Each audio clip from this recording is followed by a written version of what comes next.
Hello दोस्तों, आज के वीडियो में हम बात करने वाले हैं कि 18 मॉड्यूलर के अंडरग्राउंड स्विच बोर्ड में स्विच कैसे लगाते हैं, 5 पिन सॉकेट कैसे लगाते हैं, रेगुलेटर और इंडिकेटर कैसे लगाते हैं और इनकी वायरिंग कैसे करते हैं। 12 मॉड्यूलर के ओपन स्विच बोर्ड में स्विच कैसे लगाते हैं और इनकी वायरिंग कैसे करते हैं, इसके लिए हमने ऑलरेडी वीडियो बना रखा है, जिसकी लिंक मैं डिस्क्रिप्शन में दे दूंगा, आप वहाँ से देख सकते हैं। और आज के वीडियो में हम 18 मॉड्यूलर के अंडरग्राउंड स्विच बोर्ड में स्विच कैसे लगाते हैं और इनकी वायरिंग कैसे करते हैं, इसके बारे में जानेंगे। तो चलिए शुरू करते हैं वीडियो।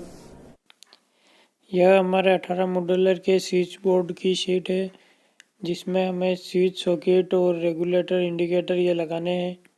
पहले हम इसमें सॉकेट लगा लेते हैं। हमें इसमें 2 5 पिन सॉकेट लगाने हैं, जो दोनों ही सॉकेट नीचे की साइड में दोनों साइड लगा लेते हैं अलग अलग। एक सॉकेट इस साइड लगा लेते हैं और दूसरा सॉकेट दूसरे वाले कोने में लगा लेते हैं। अब दोनों ही सॉकेट के लिए एक एक स्विच लगा लेते हैं, दोनों ही स्विच दोनों ही सॉकेट के बीच में।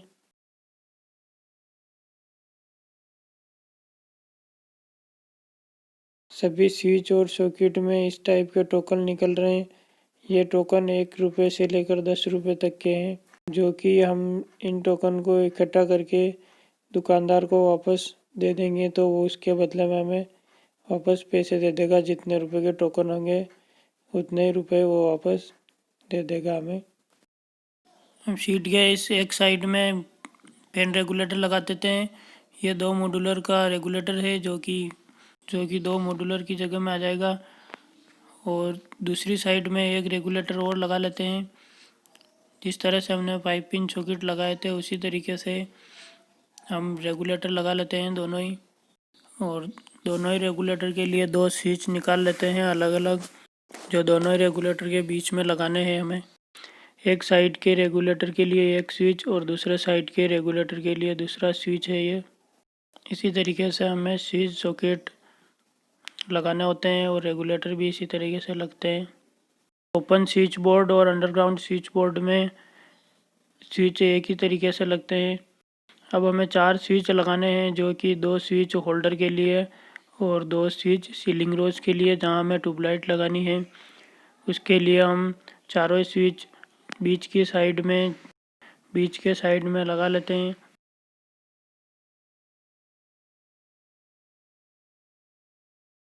इस तरीके से ये दोनों स्विच होल्डर के हो गए और 2 स्विच इसी के पास में ट्यूबलाइट के लगा देते हैं।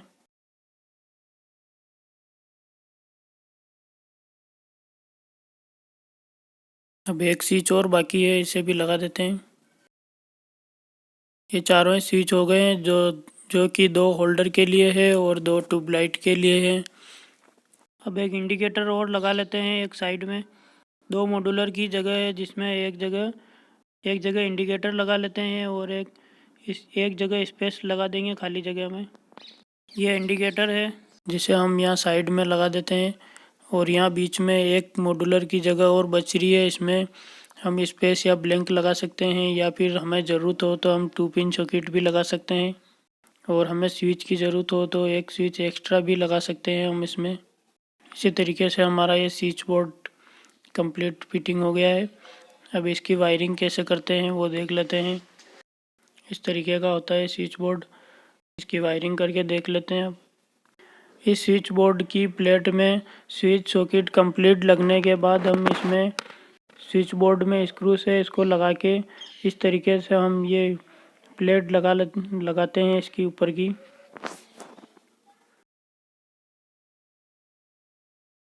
अब हम देख लेते हैं कि इसमें वायरिंग कैसे करते हैं। पहले हम सॉकेट में फेज के लिए वायरिंग कर देते हैं। पहले हम सॉकेट में स्विच से फेज का वायर लगा लेते हैं, जिसमें हमें स्विच के ऊपर वाले टर्मिनल में लगाना है। वायर और सॉकेट के राइट साइड में लाइन साइड में लगाना है।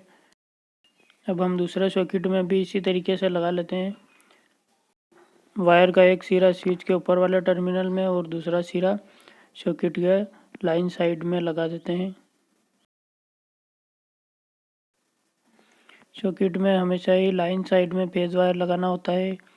और लेफ़्ट साइड में न्यूट्रल का वायर लगाना होता है। अर्थिंग के साइड में ऊपर वाला जो बड़ा टर्मिनल होता है उसमें अर्थिंग का वायर लगाना होता है। अभी हम इसमें फेज़ और न्यूट्रल का ही कनेक्शन करते हैं। अब हम रेगुलेटर का कनेक्शन कर लेते हैं, जिसमें रेगुलेटर के 2 वायर में से एक वायर को कोई सा भी एक वायर को लेके स्विच के ऊपर वाले टर्मिनल में कनेक्ट करना है और दूसरा वायर फैन के वायर में लगाना होता है। तो हम अभी इसमें स्विच के ऊपर वाले टर्मिनल में एक वायर को लगा लेते हैं। अब हम दूसरे रेगुलेटर के भी कनेक्शन कर लेते हैं। इस रेगुलेटर में भी एक वायर स्विच के ऊपर वाले टर्मिनल में लगा देते हैं और दूसरा वायर फैन के वायर में लगाना है हमें।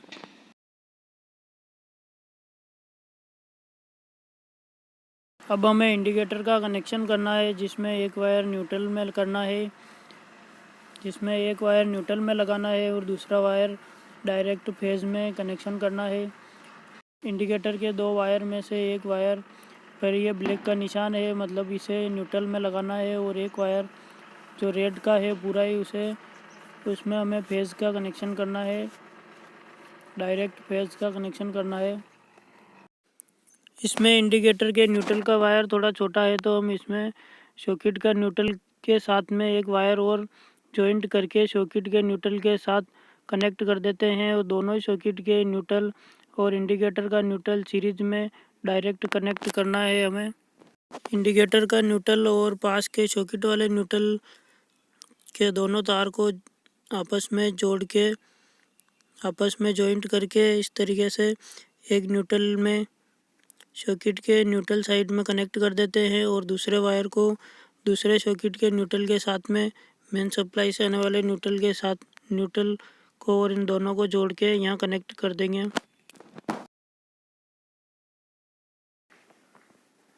अब हमें फेज वायर लगाना है, जो कि स्विच के सभी नीचे वाले टर्मिनल में लगाना है, जिसके लिए हम पहले वायर को नाप के छील लेते हैं। जितने स्विच है उतना लंबा वायर को छील लेते हैं और छीलने के बाद घुमा के इसको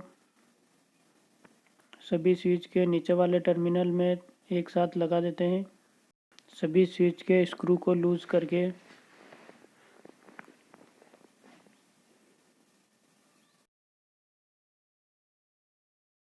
इस तरीके से लूज करके सभी स्क्रू को फेज का वायर में एक साथ लगाना है। यहाँ हमने 1 mm का वायर लिया है, इसकी जगह आप 1.5 mm का वायर भी ले सकते हैं या फिर 1 mm का वायर भी ले सकते हैं। अब इसमें जो एक्स्ट्रा निकला हुआ वायर इसे काट लेते हैं और स्क्रू को टाइट कर लेते हैं। इसमें हमें टाइम भी कम लगता है और कनेक्ट भी जल्दी हो जाता है।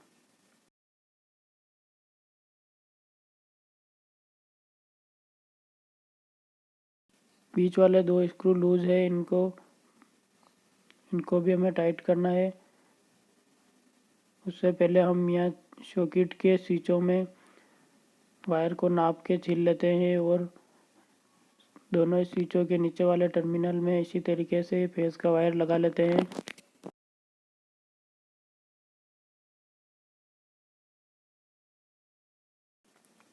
दोनों ही स्विच के नीचे वाले टर्मिनल के स्क्रू को लूज कर लेते हैं।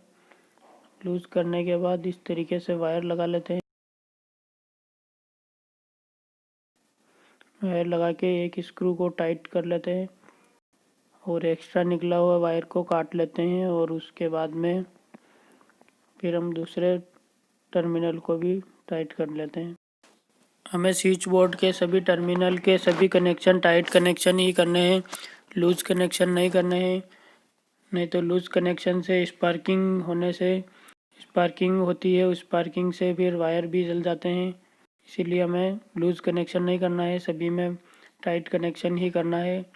अब हमें रेगुलेटर के दोनों स्विचों में फेज का वायर देना है। फेज का वायर नीचे वाले चारों स्विचों के किसी भी एक स्विच में, जिसमें हमने 2 स्क्रू को लूज रखा है, इनमें से कोई से भी एक स्विच के नीचे वाले टर्मिनल से कनेक्ट करना है वायर को और यहाँ से और यहाँ से वायर को रेगुलेटर के दोनों स्विच के लिए नाप के काट लेते हैं और वायर को छील लेते हैं उतना ही। छीलने के बाद इस तरीके से घुमा के दोनों स्विचों के नीचे वाले टर्मिनल को लूज करके दोनों वाले टर्मिनल में लगा देते हैं। दोनों ही स्विचों में लगा के स्विच के टर्मिनल को टाइट कर लेते हैं।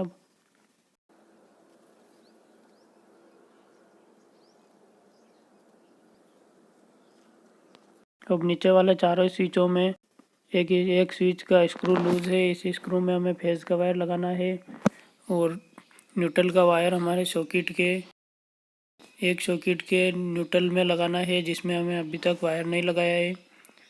एक साइड के सॉकेट में न्यूट्रल का वायर वहाँ कनेक्ट करना है और एक फेज वायर हमें यहाँ कनेक्ट करना है। अब हमें इंडिकेटर का फेज वायर लगाना है, जिसे लगा लेते हैं हम। इंडिकेटर का phase wire direct phase wire लगता है इसमें। इंडिकेटर का फेज वायर पास के स्विच के फेज वायर में डायरेक्ट लगा देते हैं नीचे वाले टर्मिनल में।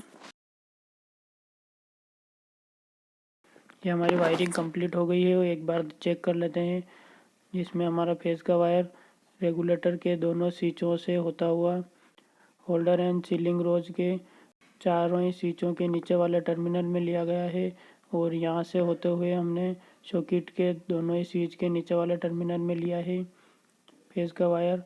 और दोनों ही स्विचों से दोनों ही सॉकेट के लिए एक एक वायर लिया गया है फेज का वायर, और रेगुलेटर में भी इसी तरीके से वायर लिया है। और इंडिकेटर का एक वायर को हमने जॉइंट करके सॉकेट के न्यूट्रल के साथ में कनेक्ट किया है और उसी न्यूट्रल के साथ में हमने दूसरे सॉकेट के न्यूट्रल के साथ में कनेक्ट किया है। वहाँ हमें मेन सप्लाई से आने वाला न्यूट्रल का वायर कनेक्ट करना है। और दोस्तों, इस स्विच बोर्ड में फेज और न्यूट्रल का कनेक्शन कैसे करते हैं, फेज और न्यूट्रल का वायर कैसे लगाते हैं, और चारों ही स्विच जिनमें 2 होल्डर और 2 सीलिंग रोज के स्विच है, जिनमें होल्डर एंड सीलिंग रोज के वायर कैसे लगाते हैं, इसके लिए मैं अलग से वीडियो बना दूंगा। इसी तरीके से हमें 18 मॉड्यूलर के स्विच बोर्ड में वायरिंग करनी होती है। तो दोस्तों, उम्मीद करता हूँ कि वीडियो पसंद आया होगा। अगर वीडियो पसंद आया है तो वीडियो को लाइक ज़रूर कीजिएगा, शेयर ज़रूर करना और चैनल को सब्सक्राइब ज़रूर कीजिएगा। और भी अगर आप कोई सवाल हो, पूछना हो, तो आप हमें कमेंट करके पूछ सकते हैं।